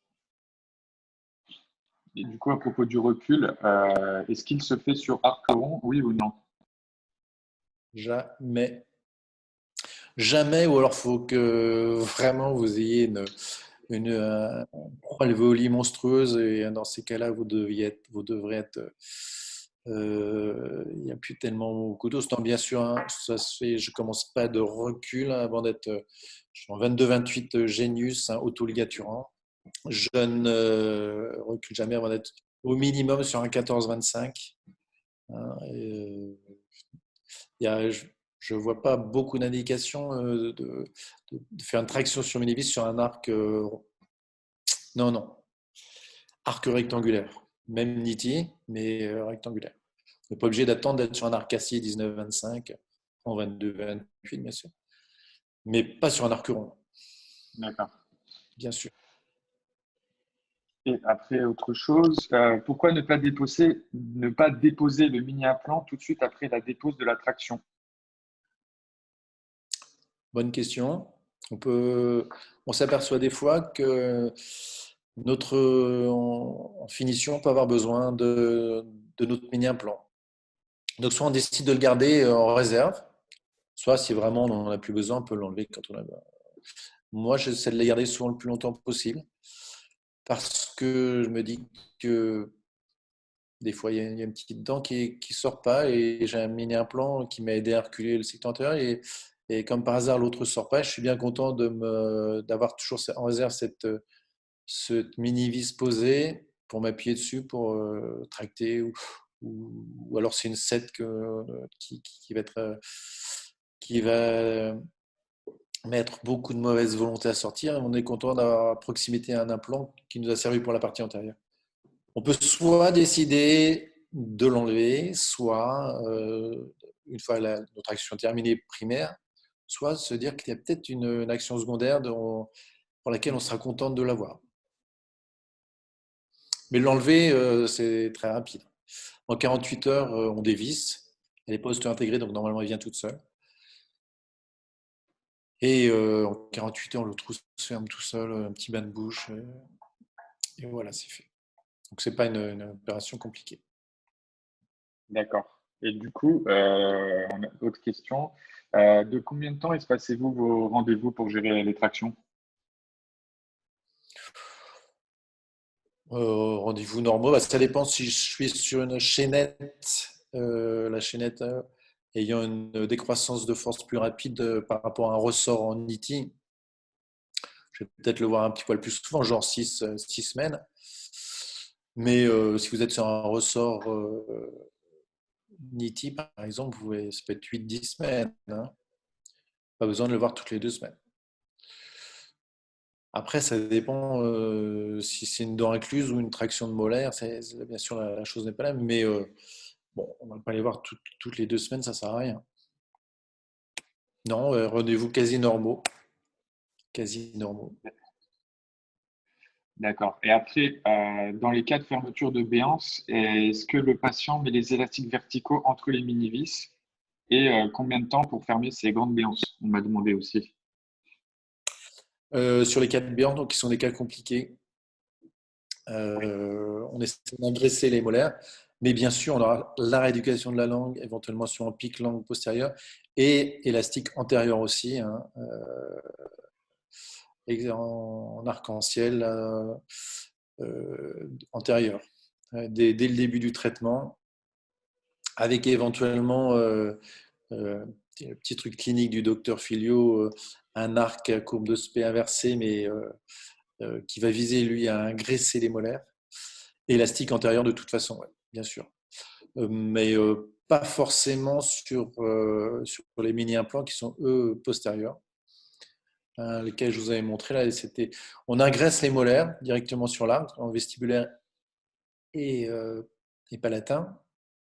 Donc 4 mini-vis, 2 postérieurs sur les 6 de chaque côté, voire 6 si on a un gros sueur gingival, mais ça c'est l'étude du cas clinique qui nous le dira. On en met 2 antérieurs et 1 incisive. Mais forcément, oui, avec des élastiques antérieurs, minimum 20 heures sur 24. Mais les béances sont des cas compliqués. Ça fait partie des cas les plus compliqués à traiter, parce qu'on a notre langue qui demande qu'à récidiver. D'accord. Mais ça peut éviter une chirurgie.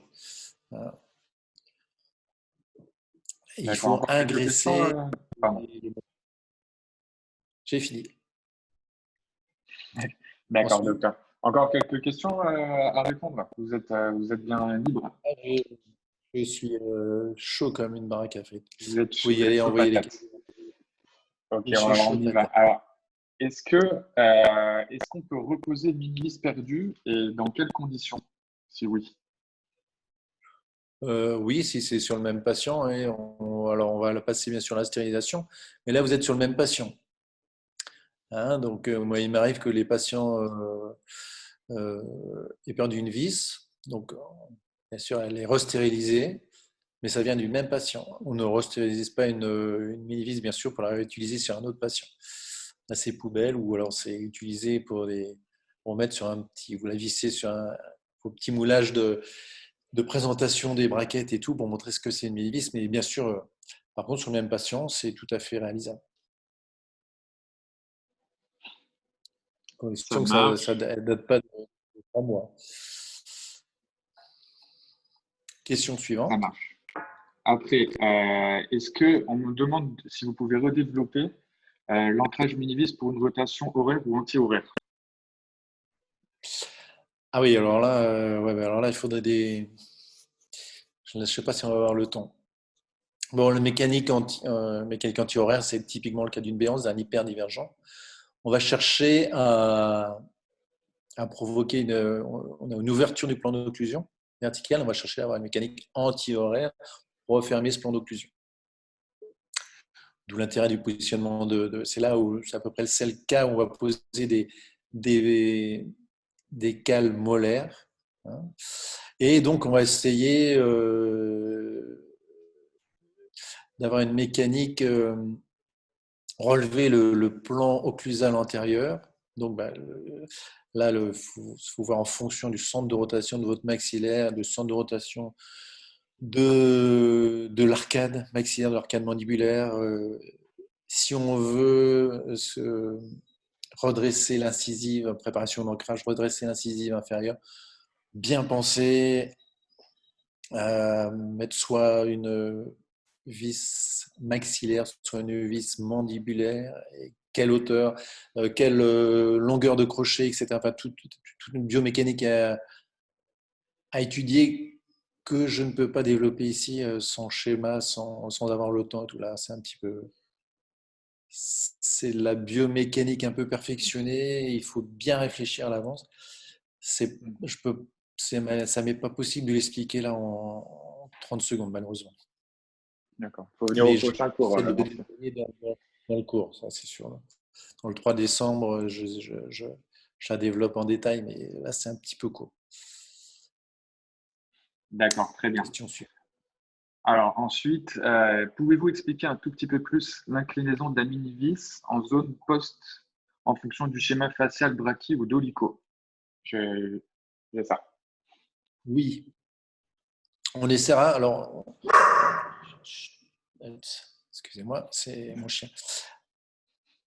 Chez un hyperdivergent, Hein. On a donc un os de moindre qualité, moins épais, une corticale moins épaisse. Donc, on essaiera d'avoir un appui osseux plus. J'ai des photos là-dessus, mais je n'ai pas eu le temps de vous les montrer. On n'avait pas assez de temps d'avoir une longueur de vis plus importante dans la corticale, dans l'épaisseur de la corticale qui fait 1,5 mm, 1 mm, plutôt vraiment plus fine chez un hyperdivergent. Donc on angulera plus chez un hyperdivergent, on essaiera en tout cas d'anguler plus notre mini-implant que chez un brachyfacial où, bon, pareil, les deux on va commencer notre insertion 90 degrés pour transverser cette corticale, puis après on choisit une autre angle. Eh bien, on essaiera sur un hyperdivergent d'anguler un petit peu plus, de façon à avoir plus de longueur de pas de vis de notre mini-vis dans la corticale, avec un vrai ancrage osseux, pour qu'elle tienne mieux. Donc ça, je l'explique bien dans le cours par des photos, on le manipule sur les travaux pratiques hein, quand on pose les mini-vis au moment du cours. Ça peut être intéressant à tenter de faire. Parce qu'on a une grosse différence quand même d'ancrage entre un vrai hyperdivergent et un bon petit brachyfacial avec une corticale bien dure. Avec le corollaire qui veut que chez un vrai hypodivergent avec une grosse corticale, à la mandibule, il peut être parfois difficile de transpercer cette corticale. Et ça peut être parfois les seuls cas où on a besoin de faire un pré-trou, un forage à la turbine pour faire passer notre corticale au mini-implant. Question suivante. D'accord. Alors, ensuite, j'en ai une autre. La distalisation de l'arcade maxillaire n'est-elle pas limitée par un contact entre la racine de la 5 et la mini-vis? Ça peut. Ça peut. J'ai des cas où je monte des photos comme ça là-dessus. Notamment un cas où je m'étonnais que ça ne recule plus avant que tout bêtement je m'aperçoive que la racine de la prémolaire était contre la mini-vis. Donc là, il suffit d'enlever cette même mini-vis, de la repositionner dans la séance si on a pu la stériliser un petit peu plus loin, un petit peu plus distalement, le recul continue. Hein, mais souvent, on s'aperçoit que justement par l'angulation qu'on crée, on a souvent une translation qui se fait des racines des dents, sans que ça heurte forcément le corps de la mini-vis. Vu l'angulation qu'on est, on est en fait assez haut et les racines souvent passent à côté. Mais elles peuvent venir bien se bloquer entre la mini-vis et là, elles ne reculeront plus. Et parfois, si on n'est pas assez vigilant, hein, on peut les laisser en place et s'apercevoir que finalement, on doit repositionner cette. C'est pas grave, on l'enlève, on la repositionne, il n'y a aucun problème. C'est rapide, c'est très facile. Ensuite, Ensuite, est-ce que l'anesthésie 1 sur 200 000 suffira-t-elle? J'espère que je le lis bien. pardon, could you J'ai une repeat the question. question, please? Alors, je le lis tel quel. Bonjour, l'anesthésie 1 200 millième suffira-t-elle? 1 sur 200 000. Euh, alors, un 200 millième, je vois pas ce qui est au niveau millilitres. Un tiers de carpus suffit. Hein. Un 200 Vasoconstriction, millième sauf quand on. d'adrénaline.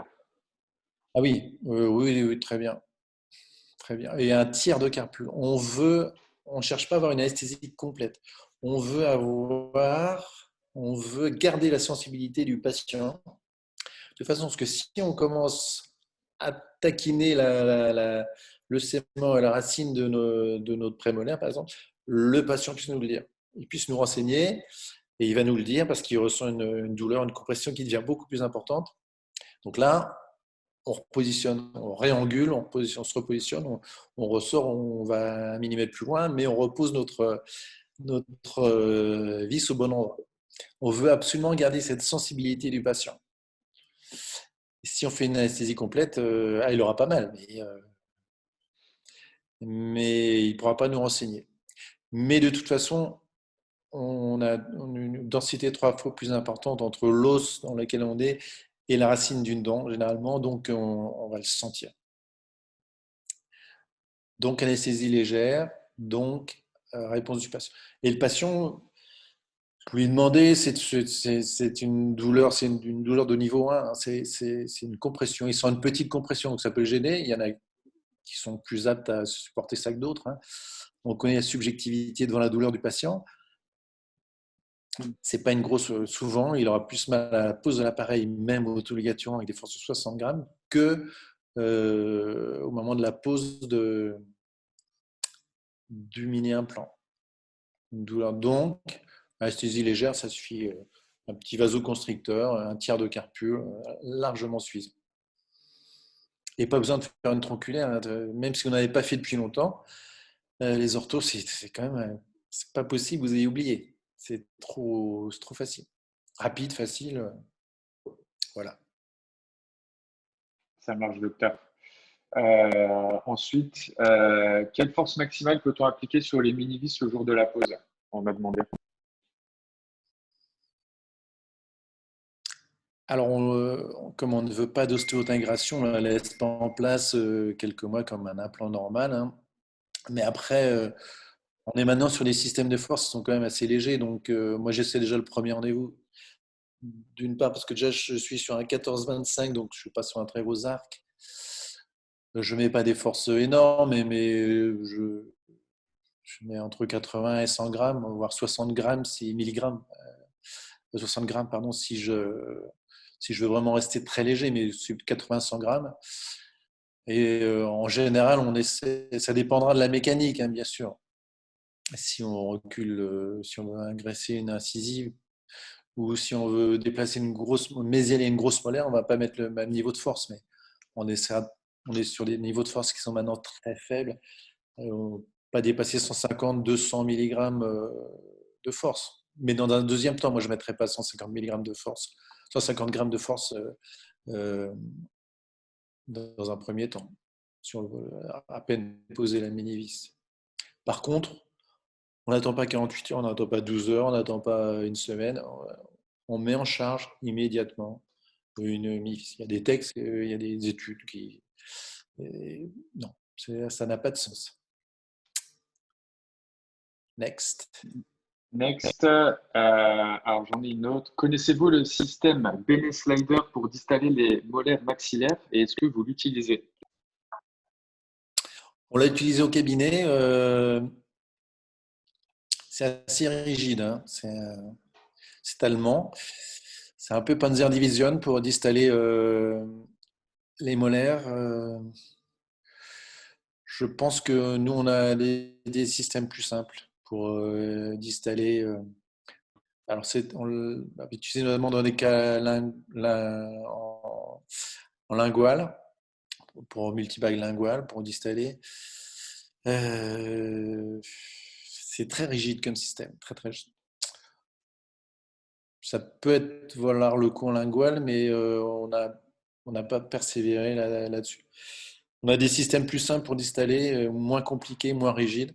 Parce qu'on est sur un gros, sur du 0,36 postérieurement, un truc comme ça, là, c'est gros. À mon avis, il y a plus simple comme système. Mais oui, on connaît. Ensuite, Alors, le docteur Soubiron qui demande quand vous déplacez la mini-vis dans la séance, vous ne changez pas de vis, c'est le même et pas stérilisé? Point d'interrogation. C'est ça. normalement, on stérilise. On ne prend pas de risque parce que euh, mais si le patient me la rapporte dans la main, bien sûr, on la stérilise, on ne la remet pas en place. Si si je suis en train de la poser et que là que c'est pas bon, je la repose tout de suite, bien sûr. Mais ça, c'est à la pause. Sinon, on stérilise. On ne prend pas de risque. Souvent, pourquoi? Parce que même si elle est encore en place, mais qu'elle est très très très mobile, pourquoi elle est mobile? Parce qu'il y a eu une infiltration, une inflammation du tissu alentour. Et donc, le pas de vis est infecté. Donc, si on veut vraiment que ça tienne bien, autant la stériliser avant de la reposer. Next. Et donc, j'ai le même docteur qui a posé cette question qui redit. Je parle des cas où il y a contact et recul stoppé et qu'on décide de la déplacer, pas parce que perdu. Ah oui, bah là, on peut la reposer directement, hein, si elle est, s'il n'y a pas eu d'infection, il n'y a pas de contre-indication formelle à la reposer comme ça, direct. Puisqu'après, après, si elle tient bien, c'est donc qu'elle est aseptique, normalement. On la trempera quand même dans de la chlorhexidine et tout ça avant de la remettre, hein, mais on fait une bonne désinfection, mais normalement, elle est pas, le pas de vis n'est pas infecté. D'accord. Et que pensez-vous des praticiens qui préconisent la traction verticale sur mini-vis pour ingression molaire sur fil rond?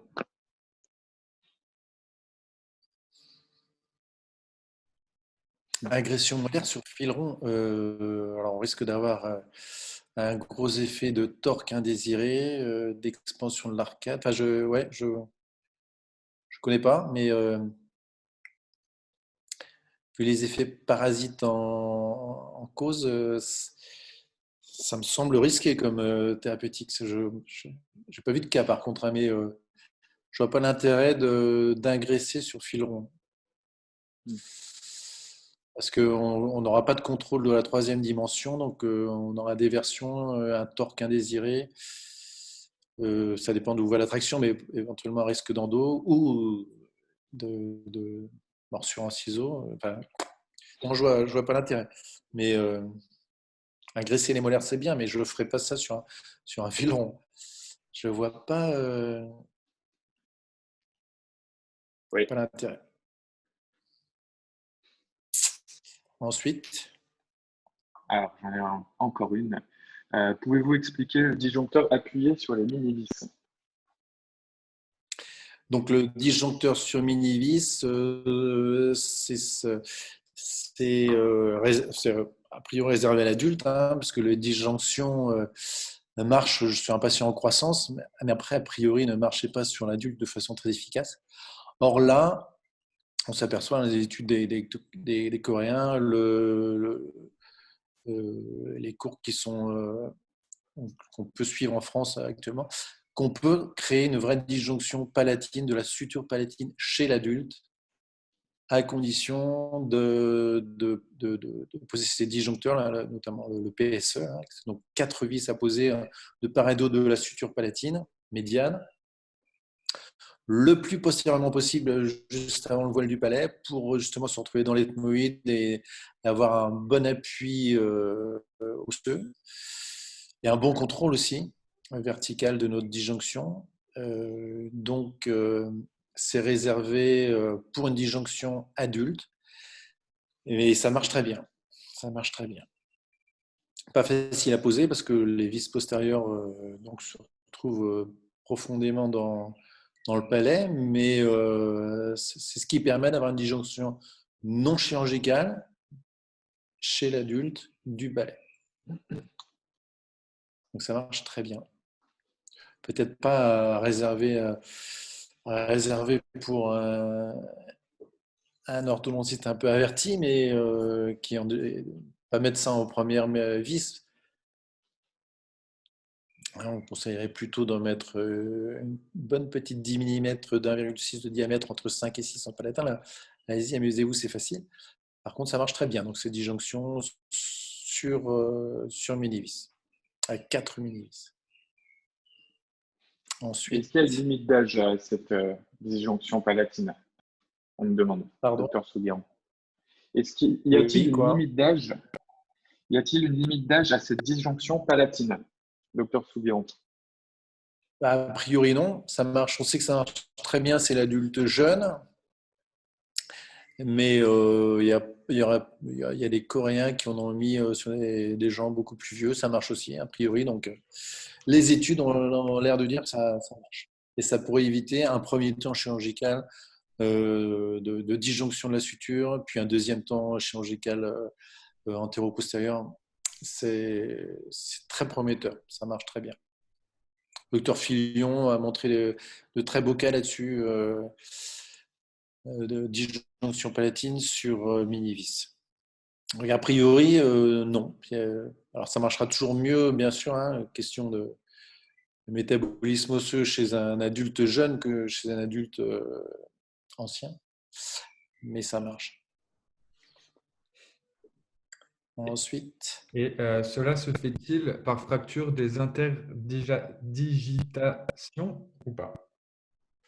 on a une fracture, bien sûr, on a une suture qui est consolidée, donc on a une fracture qui se fait au niveau de la suture, hein, que le patient sent parce qu'à un moment il sent un petit crack.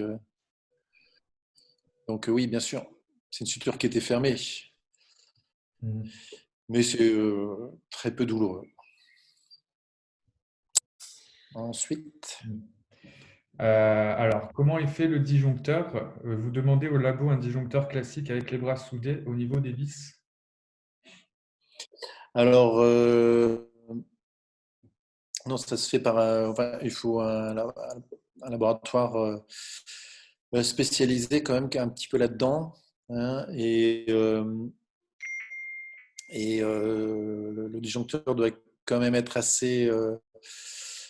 Et les bras, tout ça sont faits de façon euh, custom made, hein, sur le patient.